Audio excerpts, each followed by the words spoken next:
in the 10th Assembly, it's a very unique setting because close to 70%, if not more than 70%, are new members. And that's because of the power dynamics that we've experienced in the 2023 elections.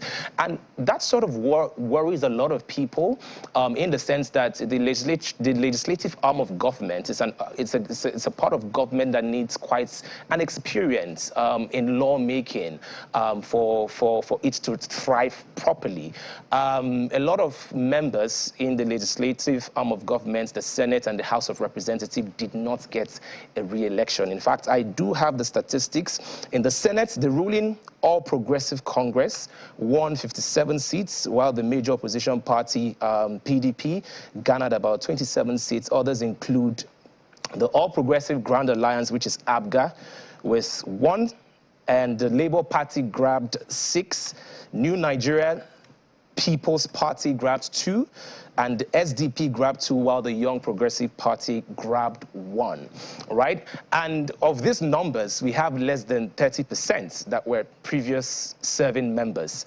Now, the race for who becomes the Senate president and who becomes the Speaker of House of Representative is on. So we'll be discussing it, but before we move forward to discuss what the 10th Assembly will look like, we need to sort of have a retrospect of what the 9th Assembly have achieved, and if possible, let's go back to the 8th and the 7th Assembly, and let's see how can we avoid the pitfall of the past. Joining virtually is a policy analyst, Dr. Jide Johnson. Welcome to the show. It's a pleasure to be with you, and I want to apologize to our viewers for not being able to join live in the studio. I tried on my best. I just returned from Kaduna today. I tried on my best, but the road did not cooperate with me. So it's a pleasure to be with you this afternoon. It's fine. So let's get straight into it.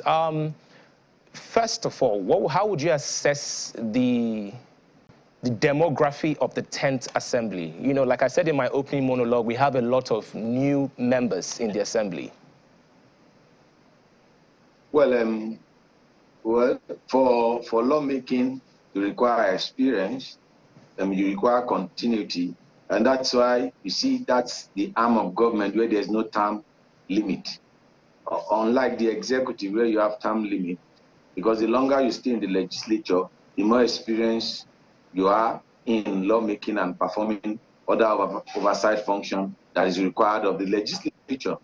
However, that experience, if you look at our experience since 1999 to date, that experience amounts to nothing in Nigeria because the present occupier of the office of the Senate President has been there since 2003. A majority of those that have held principal offices have been there, and with the exception of the tsunami that we witnessed in the last election, we usually have over 50% of them returning either to the House of Rep or to the Senate.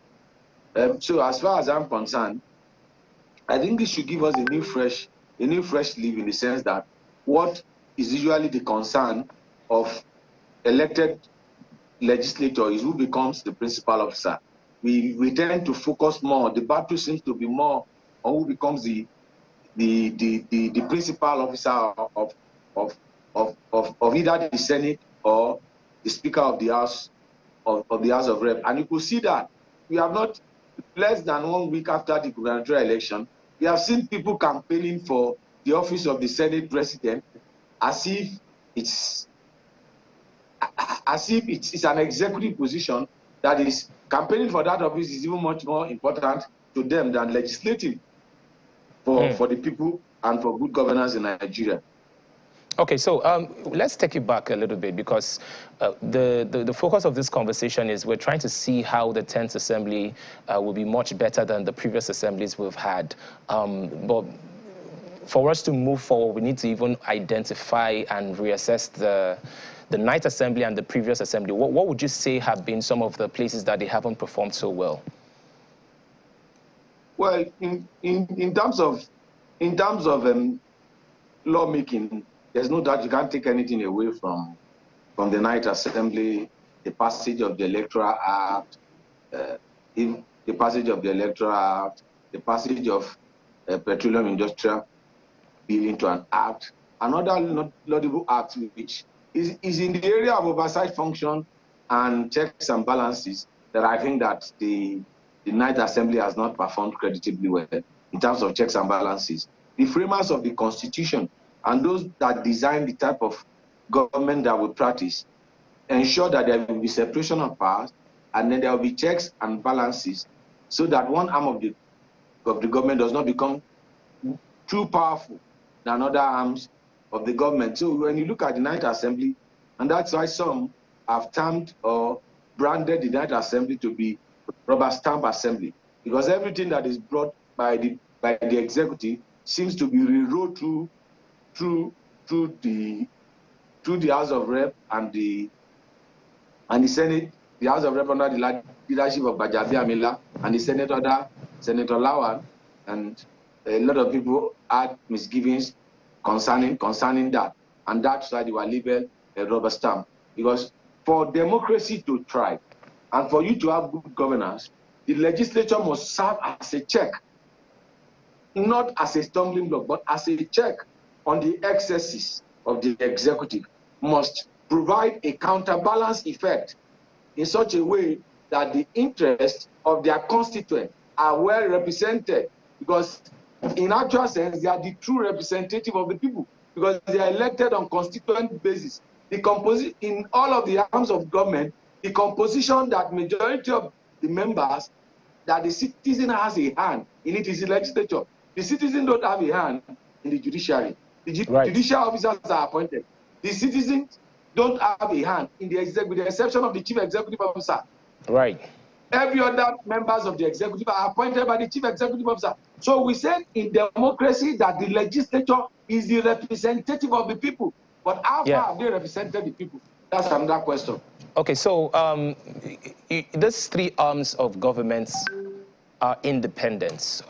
Or supposedly independent. But like you said, the assessment of the Ninth Assembly has tilted more towards the direction of because it's almost because the ruling party has the control of both the Senate and the House of Rep. It looks like there's no strong opposition as opposed to, you know, a particular assembly when we had like the opposition as the head of the Senate, right?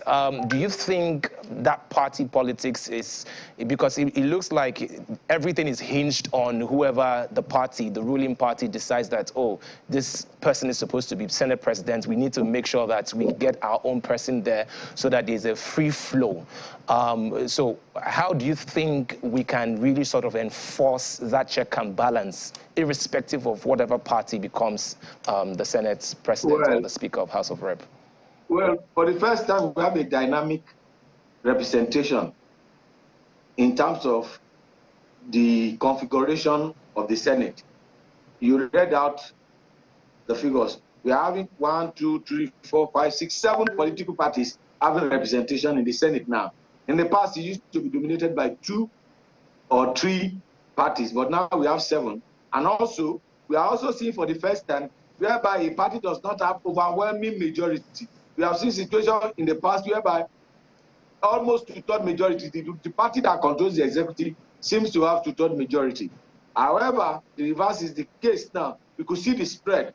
And going by the Electoral Act, if any one of them should decamp, which we have been able to deal with the issue of people cross-carpeting after they have been elected in order to partake of the national cake, in order to have an opportunity of dipping their hand into the cookie jar, so they decamp to the ruling party and caucus with the ruling party. That will not happen again. As a result of that, we hope that because the beauty of democracy is constructive opposition, opposition that provides alternative viewpoint, alternative policy direction to what the government is providing, to what the ruling class or ruling party is providing for the people. So the composition of this 10th Assembly should give us hope, hopefully, that where things will, it will not be business as usual, because the ruling party does not have 2/3 majority, and then we now have a spread of political party, which we have never had in the past.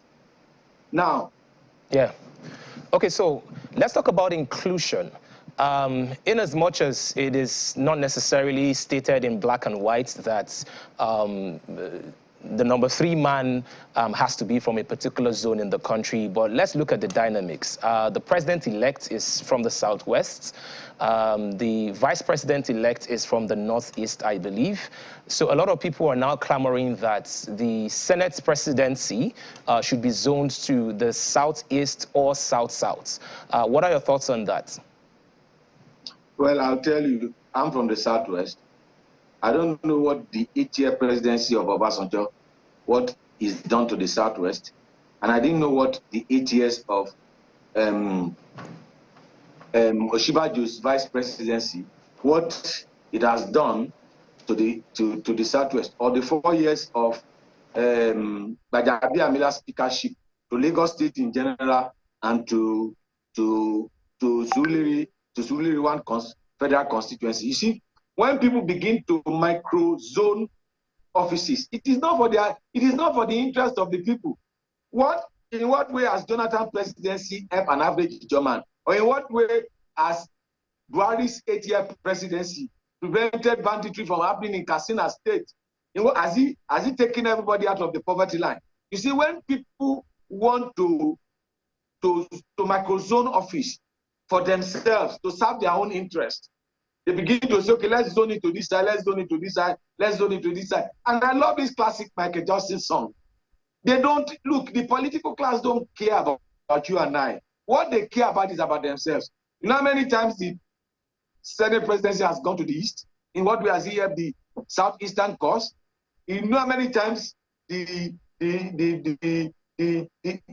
presidency, by the result of the February 25 election, the presidency has come to southwest again. You know what way is it going to, what difference is it going to make? Let's wait and hope and see. As far as I'm concerned, when we use this zoning, sometimes we tend to lose critical element in leadership, which is getting somebody that is competent, getting somebody that is experienced, getting somebody that has the wherewithal to provide direction for the legislature. Because we need a vibrant and active legislature. We don't need a rubber stamp legislature. We saw what happened with the 10th Assembly. Now, even when people clamor, some of those, because we need to zero it down.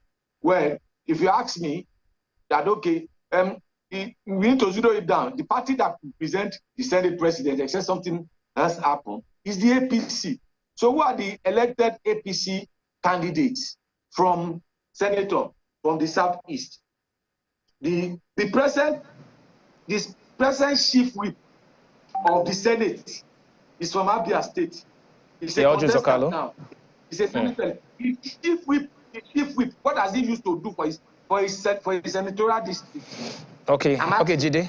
So when people talk about that, it's about their own selfish interest, not about the interest of the people. Okay. Let the Senate president go to the person that is qualified, that is experienced, and that can deliver. All right. Jide is all up for competence. I'm also being joined in the studio by Odele Adio. Welcome to the show. Thank you very quickly. We barely have about 2 minutes left. What are your thoughts about, the principal offices in the Senate and the House of Reps? Do you think there's a need for inclusion's sake to zone it to certain zones? I mean, inclusion and diversity has always been respected at the National Assembly, especially with parties who have come into power since '99. It's been, the president is from one part of the country and the Senate seat and the House of Representatives seat is zoned to another part of the country. And I wouldn't expect anything different from the 10th Assembly. And of course, I think what many Nigerians would expect from the 10th Assembly, aside from the diversity of its principal offices, is the fact that we need an assembly that is a bit assertive. We need an assembly, because we're going to be moving in some sort of turbulent economic period. Because if the candidate does what he says he's going to do, one of the things is that we're going to remove subsidy, which is going to spike inflation and all sorts of things. So you want a National Assembly that is quite prudent and that will stand on its feet to say that waste will be cut, whether it's from its own end of the bargain and from other ministries that are not productive, and cut excessive waste. A National Assembly that will do due diligence in its oversight functions, and a National Assembly that would hold the executive to account. Once we have that kind of National Assembly that also carries out its own agenda to want to make some sort of impact in the 10th Assembly, then we just may be steering, towards the right direction. But if we have some sort of a rubber stamp National Assembly that doesn't have a clear agenda or direction of themselves, who are not assertive, who don't have a clear vision of themselves and a program that they want to implement, who are weak on oversight, who do not manage the purse effectively, and who do not hold the executive to account, I'm afraid that, we just might be dilly-dallying at the end of the day. But don't you think that it's almost unavoidable in the sense that the president-elect is from a particular party, and even the conversations that have been going around, is still hinged on whatever the decision the party makes, that is what is going to stand. They're waiting for the president-elect to come back for him to make his final decision. So when you hear conversations like that, you begin to now question how independent this 10th Assembly will be if the conversation going around is we're waiting for the president-elect to come back so he can make a decision as to who the party is going to be supporting. I mean, there's no doubt that the president-elect is the de facto leader of his party, and his input, of course, is always valuable to his party members, and that's a given. And of course, the National Assembly has to work in tandem with the executive for Nigerians to enjoy the dividend of democracy. So I am not advocating of some sort of adversarial National Assembly that is combative with the executive. Absolutely not, because they need to work together to be able to deliver the goods, for Nigerians. And so it's a good thing if there's some sort of rhythm between the National Assembly and, of course, the executive to deliver the dividends of democracy. What I'm arguing is that the National Assembly also should have its own sense of agenda and its own sense of vision of what it wants to also imprint in the country. And it's to also do its own part of the job and not necessarily rely on the president to do everything to move the country forward. That's why there's that's why there are three branches of government. The National Assembly has its own responsibility, and the leadership of that assembly needs to come into office with a broad vision. It needs to, of course, support the executive, but it needs to do its job. It needs to cut waste across, because it supervises many of government agencies. It needs to cut waste. It needs to promote laws that allow efficiency and effectiveness in government. And it needs to cut down corruption where, corruption are quite obvious. So it has its own job to do and it has its own role to play. So all of the things you've been saying, these are conversations we've been having from governments to governments, from one dispensation to another dispensation. You talk about cutting down waste. Can we even talk about the salaries that the people in the members of House of Reps and the people in the Senate earn? Should we talk about their allowances? Should we talk about the running costs? When we look at, in fact, it is being said that our legislature is one of the highest paid in the world, So how do you expect them to start cutting down waste when, to a certain extent, it also serves them? But I think that there comes a time where the leadership of the National Assembly must be willing to commit class suicide, right, to the interest of the country to move forward. And by doing that, it means that there has to be some sort of sacrifice from the leadership of the National Assembly to say that this country, because this country is going to go through a very difficult period, especially when petrol subsidy leaves and when electricity subsidy goes, there'll be very 6 months of turbulent period. And you cannot be living an ostentatious, outlandish lifestyle while people are struggling with inflation and struggling with stagnant wages and very little disposable income. So to that extent, the National Assembly, who represent the people, must lead by example to either cut down basic salaries or allowances or whatever they decide to cut. But they have to cut these things down so that they can lead by example, and not just their own allowances, because they would argue, that what they spend is just a fraction of the entire budget of the country. But what they need to focus on, obviously, last week there was a hearing and we heard of a ministry that many of us had never heard before that pays over $5 billion on salaries every year. We don't know what they do. These are the places the National Assembly needs to focus on. Perhaps it needs to revisit the Orosan report, cut waste where there needs to be cut down agencies that are not productive, ensure that agencies that are supposed to remit to the federal government are remitting to the federal government. It needs to do its job of due diligence and holding many of these agencies to account. If it does that dutifully, I guarantee you that the country will have a lot more resources within its disposal to actually do many good for the people. All right, I want to sample the opinion of Dr. Jide, because this issue of cutting down waste is a very, very important one. How do you think we can cut down waste, not just in the legislature, but also how can the legislature effectively enact laws that will make sure that we cut down our wastes? And this platform with Ayodele, because I was nodding my head as he was talking about all of these issues with specific reference to Orosan report. You see, the challenge we have is the bureaucracy. When you see, one of the things that happened in 1999 that the legislature has not recovered from, even though they have their own major problem, is the issue of furniture allowance or no furniture allowance, when the executive went to town in order to blackmail the legislature, which is an arm of government. If you check the bureaucracy, if you check the structure of the American legislature, there are staff that are employed by senators that are even earning more money than the senators, than members of the Congress, because they need quality staff in order to do the oversight function. That we should focus on. However, like Ayodele pointed out, you see, most of the wastages we have are the multiple or triplicate or ziplicate. Let me even use the word ziplicate. You have about 26 agencies doing the same function under the executive. So we have duplicate of agencies of government, functions that could be performed by one agency. Then each of those agencies, we have heads, we have board, we have all of this. That's where we waste. That's where we have a lot of wastages. And that's why I agree with him that, look, moving forward, what should be the focus of the legislature? We have been annihilated from 1999 to date. What we are going to do is that we are going to cut our own coat according to the size of cloth we have, and we are going to ensure, because we have the power of the purse, we are going to ensure that the executive does not become overbloated, does not become bogus. And once they do that from the legislature by disciplining themselves, by ensuring financial discipline, ensuring due diligence, that's when they can get compliance from the executive. And that's why I agree with Ayo. There's the need for us to cut wastages in government. There is a lot of wastages. There is a lot of wastages. You begin to wonder, what's the essence of Ministry of Aviation? And then you have Ministry of Transport. Right.